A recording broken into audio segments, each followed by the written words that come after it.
책을 쓴다는 것은 네. 자기가 살아본 삶만큼 글을 쓸 수 있고 네. 자기가 살아본 삶만큼 책을 읽을 수 있거든요. 그러면 어제와 다른 글을 쓰거나 글을 읽으려면 네. 어제와 다르게 살아본 삶이 있어야 돼요. 네.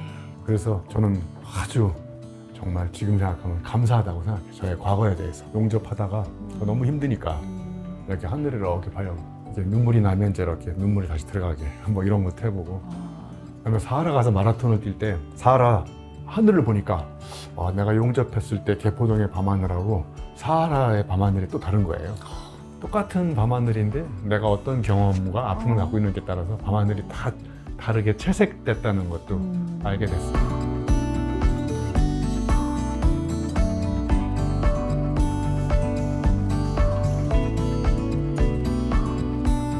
풍담 여러분 안녕하세요. 오늘 오이경TV에서는 30년 동안 100권의 책을 쓰고 요즘 장안의 화제로 부각되고 있는 코나투스의 저자, 한양대 교육공학과 또 본인을 스스로 지식생태학자라고 부르시는 유영만 교수님과 함께 하겠습니다.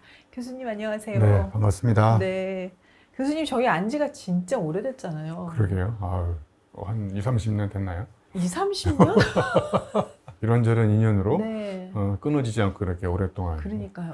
그 100번째 출간 기념회를 정말 크게 하셨잖아요. 네. 되게 의미 있는 시간을 맞아요. 하셨는데 제가 사회를 보면서 교수님의 진짜 살아온 어떤 삶에 대해서 다시 한번 축복을 보내고 너무 이렇게 존경의 덕분입니다. 마음을 네. 보내드렸죠. 덕분에 또 이렇게 제가 오이경 TV에도 출연하고 100권 책도 내고. 네. 아무나 나오는 거 아닙니까? 아니 100권을 내셨는데 네. 30년 동안 100권이잖아요. 그러면은 그냥 평균으로 봤을 때는 1년에 3권씩 따박따박 나오는 건데 아시다시피 저도 최근에 책을 한 권 냈는데 50 넘어서 정말 한 권 내는데 진통이 엄청 컸습니다. 근데 교수님 어떻게 이렇게 부지런히 책을 쓸 쓸 수 있었는지. 저도 처음에는 1년에 한 권, 두 권 이렇게 내다가 이제 처음부터 1년에 한두 권이었다고요? 네, 1년에 한 권 또는 일단은 두 권.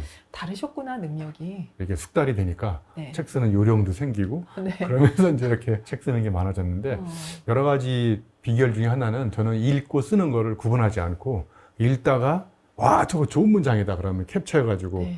메모하면서 거기에 생각을 이어가 좀 쓰다가 또 막히면 또 읽고 네, 그러니까 저는 읽기와 쓰기를 두 가지 독립적 활동으로 하지 않고 두 가지를 연결시켜서 가고 있죠. 더 확장해서 해석하면 제가 살아가는 삶도 뭐 어디 가다가 멋있는 간판 하나 있으면 네네. 메모하고 그것도 쓰고. 네, 그러니까 모든 삶이 메모하는데 메모에서 끝나는 게 아니라 거기에 자기 생각을 덧붙여서, 덧붙여서 연결해가지고 뻗어나가는 글쓰기를 계속하는 거죠. 교수님이 이제 뭐 이렇게 중요한 말을 적어서 교수님화 많이 하시는데 인생의 모든 순간은 결정적인 순간이다 이렇게 얘기하셨는데 이게 까르띠에 브레송 네, 유명한 앙리 예술가 까르띠에. 네, 이 사진가. 얘기잖아. 네, 예. 인생의 모든 순간이 결정적인 순간이다. 이거는 뭐 순간에 충실하라 이런 뜻인가요? 사진 작가가 사진을 찍을 때 장면을 선택하잖아요. 네. 좋은 장면, 어. 멋진 장면, 그야말로 결정적인 순간이라고 하는 거를 딱 찍잖아요. 그래서 앙리 까르띠에가 그런 결정적인 순간을 찍으려고 평생 돌아다녔는데 죽기 전에 깨달았다잖아요.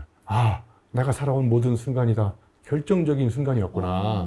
그러니까 결정적인 순간이 따로 있는 게 아니라 내가 그 순간에다가 어떤 의미를 부여하는지에 따라서 그 순간이 그냥 지나가는 순간일 수도 있고 결정적인 순간이 또 있다는 거죠. 지금 우리가 이렇게 방송하는 이 순간도 결정적인 순간인 거죠. 네, 그래서 저는 좋아하는 시 중에 노벨 문학상 탄 심보르스카라는 시인이 있어요. 심보르스카. 그러니까 두 번은 없다라는 시가 있어요. 두 번의 만남도 없는 거고 두 번의 첫 키스도 없다. 아무튼 이런 식으로 우리가 보내는 모든 순간은 두 번 다시 반복되지 않는 결정적인 순간이라는 거예요. 그런데 우리가 많은 것들을 그냥 흘려보내고 무의미하게 그렇게 보내는 경우가 많잖아요. 그 교수님은 그냥 매 순간을 너무 소중하게 생각하시면 다 그렇게 생각하면 너무 힘들지 않나? 너무 피곤할 때니까. 네, 그래서 이 지나가는 순간에 이제 의미 있는 순간을 포착해서 그 순간이 나한테는 결정적인 순간이고 그리고 뭐 또 흘려보낼 건 또 흘려보내야죠. 뭐 다 붙잡고 앉아있으면 제가 머리가 터지죠.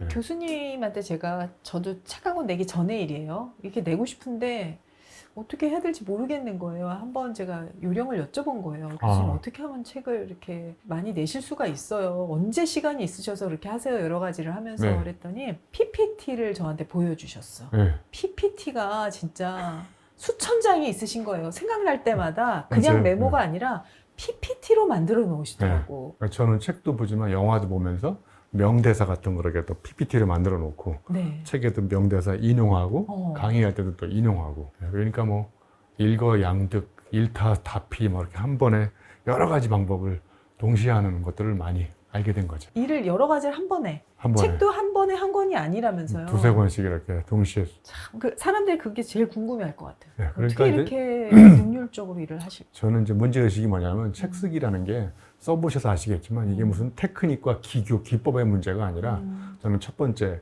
삶의 문제라고 생각해요. 예를 들면 유경샘 저런 책을 썼으면 유경샘의 삶을 언어로 번역해서 쓴 거잖아요. 그러면 첫 번째 전제 조건은 삶이 있어야 돼. 삶이 먼저 있어요. 삶이 있어야 돼. 그 삶이 파란만장할수록 파란을 일으키는 문장을 쓸 수가 있어요.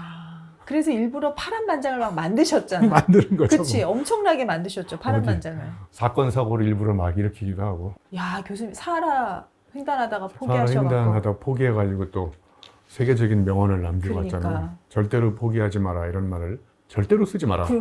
맞아. 사하라에서 만약에 마라톤 안 뛰어봤으면 그런 세계적인 명언을 남길 수 없잖아요. 지금의 교수님과 이제 일반적인 사람의 차이를 만든 것, 그게 뭐라고 생각하세요? 제가 이렇게 살아온 인생을 보면 네. 유경샘도 어느 정도 알고 계시겠지만 제가 이제 충북 음성에서 고향에서 이제 어렸을 때는 농사졌어요. 그러다가 이제 가정 형편이 좀 안 돼서 중학교도 1년 늦게 갔거든요. 엄마가 학교를 안 보내줘가지고 왜 안 그러다가 보내시죠? 돈이 없으니까 이제 그때 그 그때만 정도로 해도, 어려우셔고. 네, 그때만 해도 중학교는 돈을 육성예비인가 뭐 뭘 내야 했었어요. 그러다가 어떻게 고등학교를 또 수도공고를 가가지고 한전에서 운영하는 학교 거기 가서 또 용접하다가 뭐 구타해가지고 무기정학도 맞고 아무튼 주먹이 그때도 힘이 세셨어요. 돌이켜보니까 평탄한 인생을 사는 것 같지는 않은 것 같아요. 그러니까 교수님은 네. 지금이야 뭐 너무 어떻게 보면은 평탄하다 못해 막 그러시지만은 10대 때가 네, 10대 때가 가장 인생에 있어서 굴곡이 많은 시대였어요. 회색빛 청춘을 보낸 거죠. 그래서 제가 개발하는 사방 시리즈가 있어요. 사방. 네, 방탕을 해봐야 돼요. 그러면 방랑을 할 수 있고 방랑을 해보면 인생의 물음표를 가지고 이렇게 곡선, 방황을 할 수 있어요. 방황. 네.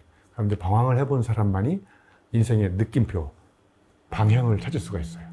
그런 어린 시절이 지금 돌이켜 보면 교수님의 무엇을 만드는데 어떻게 보면 기여했을까? 어떤 영향을 네. 미쳤을까요? 그러니까 유경샘도 책을 써보셔서 아시겠지만 책을 쓴다는 것은 네. 자기가 살아본 삶만큼 글을 쓸 수 있고 네. 자기가 살아본 삶만큼 책을 읽을 수 있거든요. 그러면 어제와 다른 글을 쓰거나 글을 읽으려면 네. 어제와 다르게 살아본 삶이 있어야 돼요. 네. 다행히 저는 이런 불우한 시절, 뭐 힘든 시절, 그다음에 정말 회색빛 청춘, 이런 방탕, 방랑, 뭐 아무튼 정말 회복이 어려운 경험을 일찍 해본 덕분에 그런 삶이 저한테는 멋진 오늘날의 글감으로. 네, 그래서 저는 아주 정말 지금 생각하면 감사하다고 생각해요. 저의 과거에 대해서. 그 과거가 그때는 그게 얼마나 고통이고 힘들고. 그렇죠. 밤하늘에 이렇게 용접하다가 너무 힘드니까 이렇게 하늘을 어깨 이제 눈물이 나면 이제 이렇게 눈물이 다시 들어가게 뭐 이런 것도 해보고. 그다음에 사하라 가서 마라톤을 뛸 때 사하라 하늘을 보니까 내가 용접했을 때 개포동의 밤하늘하고 사하라의 밤하늘이 또 다른 거예요. 똑같은 밤하늘인데 내가 어떤 경험과 아픔을 갖고 있는지에 따라서 밤하늘이 다 다르게 채색됐다는 것도 알게 됐어요. 근데 교수님이 얼마나 멋지게 사셨냐면은 그러한 어떻게 보면은 어려움들이 지금은 너무 감사한 글감이 됐다는 게 그렇죠. 그거를 극복하지 못했으면 그게 나의 상처고 그게 나의 아픔이고 그게 나의 약점이 돼서 네. 지금도 그걸 원망하고 살 수가 있을 거 아니에요. 그렇죠. 근데 교수님이 정말 너무 멋있게 날아오르셨으니까 우리 교수님의 지금 이야기에 더 그냥 날개를 달아주는 역할을 하는 거니까. 저는 이제 교수님의 그런 결정적인 순간이 물론 어렸을 때 그 어려운 순간도 이제 하나가 있지만 교수님께서 이제 어떤 인생책을 하나 발견해서 그 책을 읽고 네. 이제 그런 생활을 청산하고 공부를 시작하셨던 거 아니에요. 그게 참 제가 아직도 갖고 있는 책인데 오늘 갖고 오려고 했는데 어디다 뒀는지 찾지를 못해서 고시 체험생 수기집인데요. 네. 제가 평택 화력발전소 근무할 때 그 책을 우연히 서점에 가서 읽었는데 저처럼 공고생이 행정고시, 사법고시, 고시 패스한 그 눈물겨운 스토리가 있더라고요. 그래서 제가 그걸 읽고 그 눈이 확 뜨였어요. 나같이 이렇게 밑바닥 인생을 사는 사람도 고시 공부를 하면 인생을 한 방에 역전시킬 수 있겠다라는 그런 잘못된 꿈을 품게 만든 책을 읽은 거죠. 뭐 잘못된 꿈은 아니지 뭐. 그러니까 이제 그런 꿈을 품고 한해양대학교 어. 갔죠. 우여곡절 끝에. 근데 아무튼 그것 때문에 그렇죠. 공부할 동력이 생겨서 동력이 생긴 거고 한양대학을 가신 거잖아. 저를 이렇게 바꾸는 것에 터닝 포인트를 마련해 준 그쵸. 책인 거죠. 그런데 생각해 보니까 유영생 고시 공부가 재밌을 것 같아요, 재미없을 것 같아요. 엄청난 인내의 소산인 것 같아요. 재미있는 사람도 있겠지만 얼마나 힘들어. 이 코나투스로 따지면 나한테는 코나투스가 안 맞아. 아, 그래서 이제 군대 갔다 와서 고시 공부하던 책을 이렇게 다 쌓아놓고 기름을 부어가지고 다 불질러 버렸어요. 이건 더 이상 내가 갈 길이 아니다. 와. 그래서 이제 고시행 기차를 탔는데 그게 나를 행복한 목적지로 데려다 줄 것 같지 않더라고요. 그러려면 어떻게 해야 되냐면 이제 빨리 내려야죠. 고시행 기차에서. 그래서 다른 기차를 탄 거죠.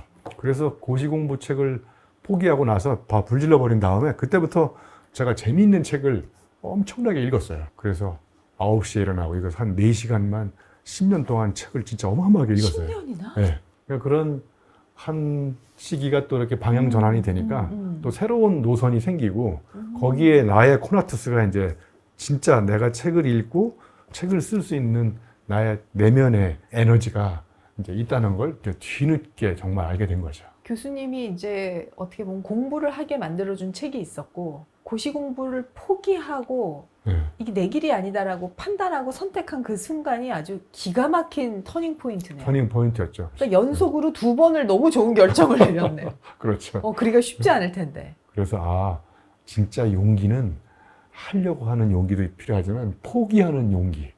그게 정말 대단한 용기라는 걸 알게 됐어요. 교수님 운명이 이제 거기서 한번 쫙 바뀐 네. 건데. 운명이 이제 거기서 바뀌고 그리고 이제 우리 백권기념 출판기념 할 때 축사를 하러 오신 이사장님을 이제 그때 와, 그분들 덕분에 어찌됐건 교수님이 유학을 그 어려운 형편에도 이렇게 연결돼서 장학금 받고 가셨잖아요. 그렇죠. 그런 네. 사람을 만나서 그 사람이 인연은 정말 바뀐다는 소중하죠. 거죠. 그래서 저는 늘 생각하는 게 덕분에 책을 썼고 덕분에 오늘날의 유형만이 됐기 때문에 한 인간의 인간성, 전문성은 다 사회적 관계의 합작품이다. 그럼 내가 앞으로 남은 인생 동안 해야 될 일은 내가 받은 이런 많은 은혜, 많은 어떤 그 도움들을 되돌려 갚는 게 제가 앞으로 살아가야 되는 삶 중에 중요한 부분이구나 이런 생각을 하게 됐어요. 교수님이 이제 그 삶의 대목대목마다 느낀 영감과 그런 어떤 인생 철학이 있으신 건데 저는 그거를 교수님 만났을 때 몰랐는데 교통사고 한번 크게 나서 돌아가실 뻔할 정도로 큰 교통사고였다면서요? 2007년 4월 11일 밤 12시 50분. 네. 네, 그걸 세계적으로 유명한 4.11 사태라고 그래요. 아니, 그거 어떻게 되신 거예요? 그 이제 공부를 너무 많이 몸을 안 아끼고 하다가 너무 열정적으로. 네, 12시 50분쯤 집에 가다가 이제 분당 수서 고속도로에서 잠깐 이렇게 졸다가 중앙분리대를 들이받은 거죠. 네. 근데 이게 다행인 게 세게 달리다가 받았으면 전 죽었을 텐데 이제 유턴하려고 바깥으로 나가면 속도가 줄어든 상태에서 그 중앙분리대를 받은 거예요. 그게 이제 차가 전복되고 그 당시에 이제 차가 없었으니까 뒤에 와서 받았으면 전 죽었죠. 그렇죠. 그래서 막 갈비뼈 양쪽에 7개, 5개 부러지고 팔 진짜요? 부러지고 예, 팔 부러지고 근데 아주 전만다형으로 이제 갈비뼈가 튼튼하게 붙었고 근데 그때 정말 누워있으면서 많은 생각을 하셨을 그렇죠. 것 같은데 난생 처음 그렇게 오래 누워 있었죠. 그 경험은 교수님한테 어떤 영향을 미쳤어요? 제가 강의할 때도 이런 말 합니다. 속도가 빨라지면 각도가 좁아집니까? 넓어집니까? 좁아지죠. 좁아지죠. 그러면 사람이 이제 다른 걸 볼 수 없는 거야. 저 앞에만 보는 거야. 맞아. 그러니까 이제 세상을 다르게 볼 수 있는 가능성이 줄어드는구나. 속도가 빨라지니까. 그러니까 이제 크게 사고를 한번 나니까 예. 이제 사고가 많이 바뀌었어요. 인생을 돌아보셨을 때 이제 네. 100권을 계기로 많은 생각하셨을 것 같아서 네. 혹시 후회되는 일도 있으세요? 100권 책 쓰면서요. 네. 그러니까 이제 뭔가 하나를 이룬다는 거는 그 다음 다른 거를 다 포기하는 거잖아요. 그럴 수도 있죠. 네. 그러니까 예를 들면 제가 이제 많은 사람들이 중년 이후에 많이 치는 골프를 안 치거든요. 뭐 예를 들면 그런 것도 치고 많은 사람들 하는 거 다 하면 제가 과연 이 책을 이렇게 100권 쓰는데 몰입해가지고 재밌게 했었을까. 어려우셨겠죠. 네. 그러니까 책을 100권 썼다는 얘기는 그 이외의 많은 것들을 또 포기했다는 거고 그런 거를 이제 과감하게 하지 않았다는 거잖아요. 더 많이 여행을 좀 가봤으면 이런 생각들. 여행. 네. 여행을 가면 또 저한테 많은 영감도 주고 그러는데 그게 또 이제 짜여진 주로 산 시나리오가 위주로 많이 다니시고 사막 위주로 다니시고 오지를 많이 가. 오지 체험.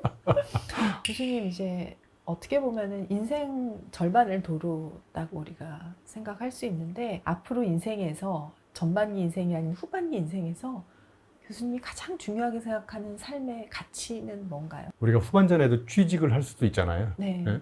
그리고 취직은 어차피 할 거면 이제 후반전으로 갈수록 취향을 좀 찾아보면 어떨까? 그런 취향을 좀 후반전에 찾아서 자기만의 시간, 자기한테 자꾸 이렇게 뭔가 의미를 주고 네. 자기한테 시간을 투자하고 네. 그런 시간을 보내는 게 좋지 않을까. 취향에 만끽하는 것, 취향을 만끽하는 인생 후반전을 후반전. 보내겠다. 보내는 것. 예. 그 뭔가 교수님의 책이 앞으로는 교수님의 취향으로 뭔가 가득 찰 것 같은 그런 느낌이. 왜냐하면 교수님은 몸으로 체험한 거를 항상 글로 또 네, 남기시니까 맞습니다. 네. 그게 기대가 됩니다. 네.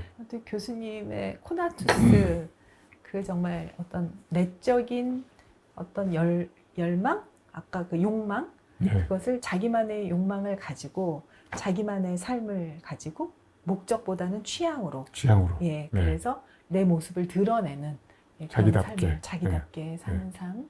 네, 바로 교수님이 온몸으로 보여주고 계신데 네, 앞으로도 교수님의 책도 많이 기다릴 거고 여러분이 코나투스 이 책도 한번 꼭 읽어보시기를 바라겠습니다. 네. 네, 교수님 와주셔서 너무 감사합니다. 아유, 고맙습니다. 네. 덕분에 또 유경삼하고 이렇게 허물없이 네. 아주 속에 담겨 있는 이야기도 네, 많이 네. 나누는 재미있는 시간이었습니다. 사실은 우리가 오래 만났지만 이렇게 뭐 좀 서로의 삶의 가치에 대해서 이렇게 얘기를 나누진 않잖아요.